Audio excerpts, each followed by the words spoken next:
Students, इसके पहले वाले वीडियो में हमने संयोजकता आबंध सिद्धांत बैलेंस बॉन्ड थ्योरी पढ़ाया था। तो बैलेंस बॉन्ड थ्योरी के अनुसार लिगेंडों के प्रभाव में, किसके प्रभाव में? लिगेंडों के प्रभाव में धातु परमाणु N-D कक्षक, NS कक्षक, NP कक्षक का उपयोग संकरण के लिए कर सकता है अथवा NS, NP और ND कक्षकों का उपयोग संकरण के लिए कर सकता है। जब धातु परमाणु इन कक्षकों का उपयोग संकरण में करता है तो आंतरिक संकुल बनते हैं। कैसे संकुल बनते हैं? आंतरिक। और जब धातु परमाणु इन कक्षकों का उपयोग संकरण में करेगा तो जो कॉम्प्लेक्स बनता है, जिस कॉम्प्लेक्स का निर्माण होता है, उसको हम बाह्य संकुल कहते हैं। इसी क्रम में हमने आपको बताया था एक एग्जाम्पल, ये वाला। तो यहां पर हमने देखा कोबाल्ट का परमाणु क्रमांक होता है 27। तो हमने आप बाहु सिद्धांत के अनुसार कोबाल्ट का इलेक्ट्रॉनिक विन्यास लिखा।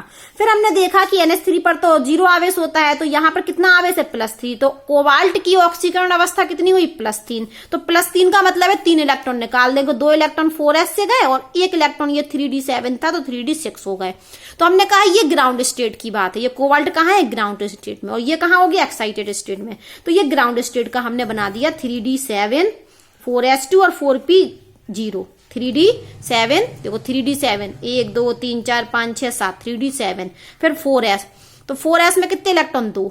और 4p क्या है? खाली। अब कोबाल्ट +3 की बात करें तो +3 में क्या है? 4s तो 0 हो गया, यहाँ कोई इलेक्ट्रॉन नहीं। और 4p तो पहले ही से 0 है, आगे वाली कक्षक बना दिया। और 3d में कितने हो गए? 6। 3d में कितने हो गए? 6। तो गिन लीजिए 1 2 3 4 5 6। अब लिगेंड्स क्या करता है? लोन पेयर देता है। तो यहाँ पर कोबाल्ट के ये 2 d ऑर्बिटल और 1 s ऑर्बिटल और 3 p ऑर्बिटल ने संकरण में उपयोग, संकरण, ये कक्षक संकरण में उपयोग हुए, संकरण बनाने में उपयोग हुए, संकृत कक्षक हो गए। कौन से कक्षक होगा? ये संकृत कक्षक। तो यहाँ कौन सा संकरण हुआ? D2sp3। कौन सा संकरण हुआ? ये देखिए, ये पूरा, ये हमारा, ये कौन सा संकरण हुआ? D2sp3। तो D2sp3 संकरण हुआ। D2sp3 में आप देखिए, अगर हम N का मान 4 है तो ये NS हुआ, ये NP हुआ, और ये क्या है? 3D। तो ये क्या हुआ हमारा? N-1D।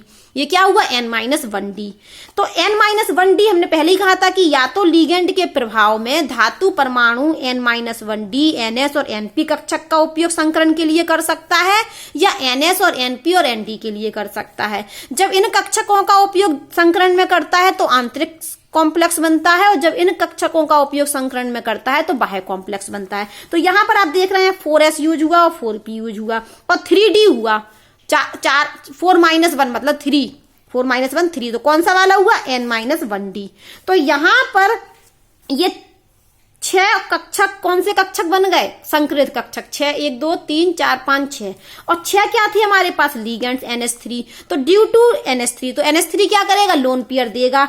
जैसे ही लिगेंड के प्रभाव में आया तो यहाँ पर NH3 स्ट्रॉन्ग लिगेंड्स होता है, तो इन दोनों इलेक्ट्रॉनों की पेयरिंग हो जाएगी, ये शिफ्ट हो जाएंगे। तो दोनों इलेक्ट्रॉन कहाँ आ गए? ये वाला इधर आ गया और ये वाला इधर आ गया। तो ये दोनों कक्षक क्या हो गए? खाली हो गए। खाली हो गए तो इनको NH3 ने लोन पेयर दिया, लोन पेयर दिया। तो एक NH3, 2 3 4 5 6, 6 NH3 जुड़ गए। तो ये NH3 के प्रभाव में, तो अब ये कॉम्प्लेक्स बन गया हमारा।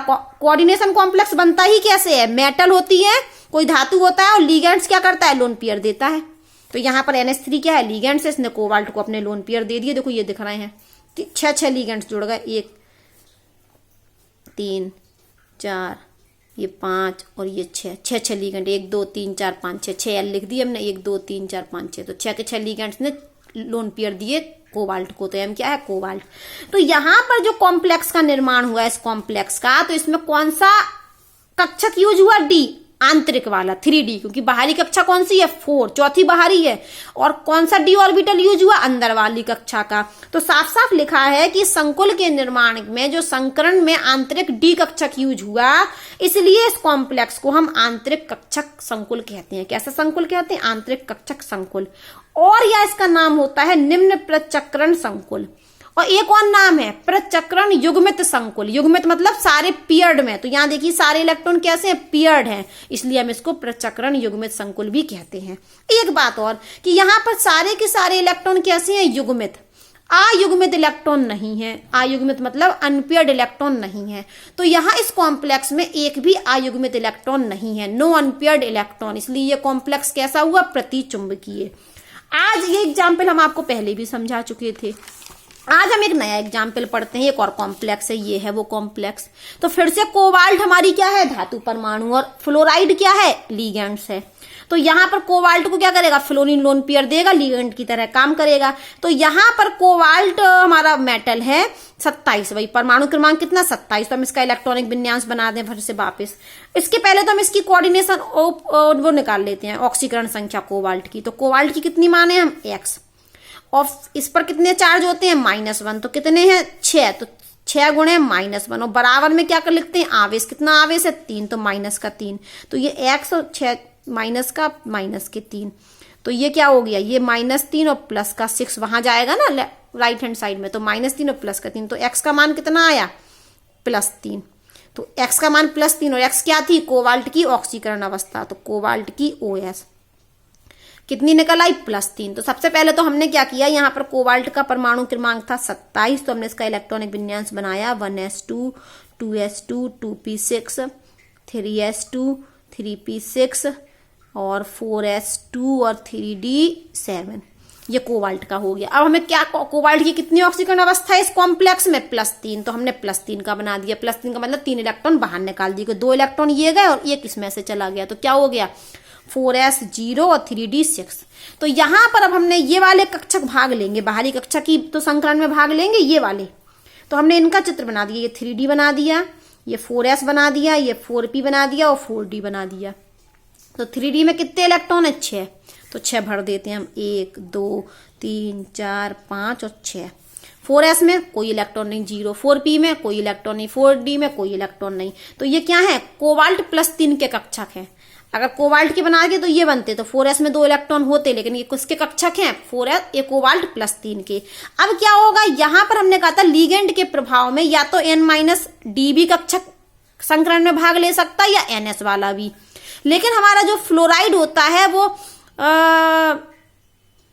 दुर्बल लिगेंड्स होता है, मतलब पेयरिंग नहीं करा पाता वो। यहां पर देखिए कि NH3 एक स्ट्रॉन्ग लिगेंड था, तो लिगेंड का प्रभाव है, अपना अपना लिगेंड का प्रभाव है। तो इसने क्या किया था, इन इलेक्ट्रॉनों की पेयरिंग करा दी थी। तो ये दोनों कक्षक हमारे क्या हो रहे थे, खाली हो गए थे, तो लिगेंड से इनने ओवरलैपिंग कर ली थी। लेकिन यहाँ पर फ्लोराइड में इतनी क्षमता नहीं है कि इनको पेयरिंग करा दे। तो अब कौन से संकरण भाग लेंगे हमारे उसमें, किसमें, संकरण में कौन से ऑर्बिटल भाग लेंगे, ये वाला नहीं लेगा डी, तो कौन सा लेगा, ये एस, पी और ये डी। तो क्या होगा, ये यहां से लेंगे हमारे संकरण में भाग, ये पूरे इसके 3 ऑर्बिटल। तो अब कौन सा संकरण होगा, sp3 और d2। कौन सा संकरण होगा, sp3 और d2, sp3